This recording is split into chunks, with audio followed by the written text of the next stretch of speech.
Бондингът е процедура за корекция на несъвършенствата във формата и големината на зъбите, при отчупвания или разстояния между тях. Поставяне на кофердам платно за изолация на зъбите и предпазване попадане на слюнка и други течности върху работното поле.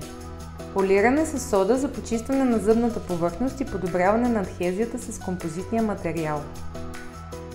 Пецване и поставяне на бонд за осъществяване на връзката между композита и зъба. Естетично възстановяване чрез послойно нанасяне на висок клас фотополимерен композит. Полиране на зъбите за допълнително оформяне, заглаждане и придаване на блясък.